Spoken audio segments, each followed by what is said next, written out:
So I thought I'd do a little bit of a video update for some. So last week ago, we put the gearbox back in, and I ran out of time. I found a bit of time today, and the next door neighbour come over, so we can put the bolts on the flex plate to the stall converter. So that's a process in itself, because you got to get a bloody 24mm socket and a big long breaker bar. Slowly turn it over, bolt by bolt, do it up a little bit, do it up a little bit, do it up a little bit.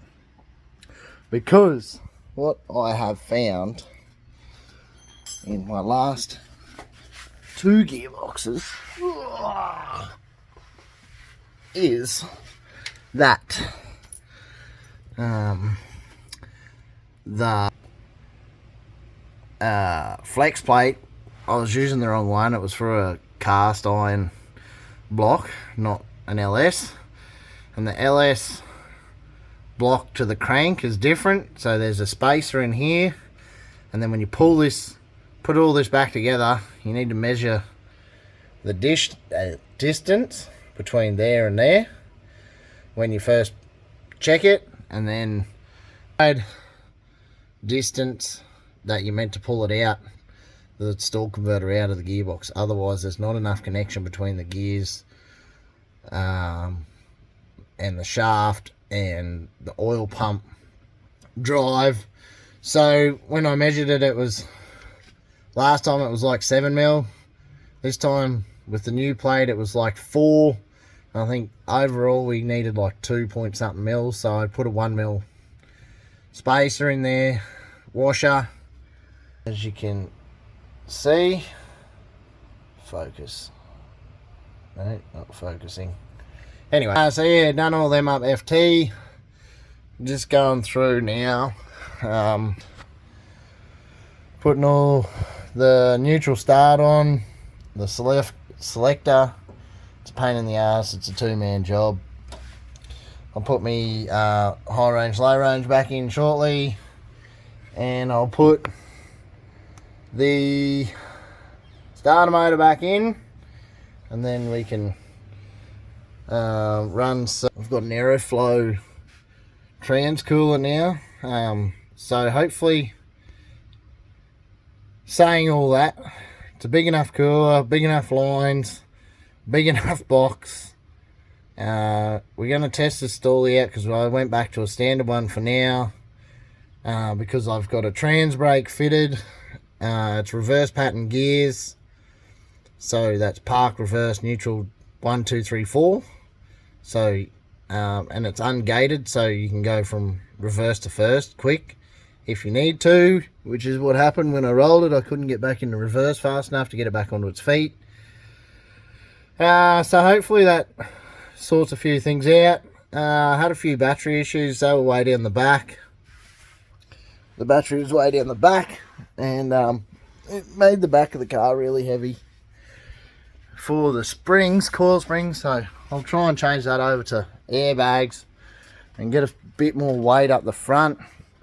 So I had a wild setup here for all me radiator overflow, me power steering pump oil, me squirter bottle, the rest. The list goes on, but I'm going to pull all that back out and put the bloody battery back up the front, shorten up all the leads and all the rest of it and all the run, just so it's back up underneath the bonnet. Modify a few things, and then I want to, once all the panel work's done, I want to send it away and go front to back and get everything working properly and get everything neatened up, because it's 2 different wiring looms and bits and pieces added on here and there. Like, it's not a death trap, it won't burn to pieces, it's doing the job, nothing's wrong, but it's not quite right. and some of it's not as neat as what I'd like it to be overall, but it does the job, and it'll get it back onto a car trailer so that I can take the bloody thing somewhere to get the rest of it done. I'm going to have a crack at pulling out most of the dents myself. It's under its own motion again.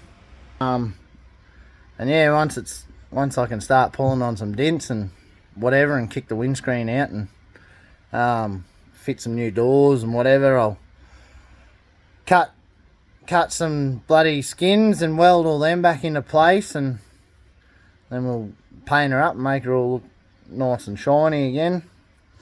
And then once all that's sort of done and accounted for, and we've got a nice working, running, electrically running and painted car, we'll start making a new tray for it somewhere along the line too, but we'll just work on the little bits for now, hey? We'll get it back running. Anyway, hope you enjoyed, and sorry this is all on my phone. I don't know where my GoPro's gone. Shit everywhere at the moment. But anyway, it's all good. Just keep on plodding on. Anyway, ka-chow.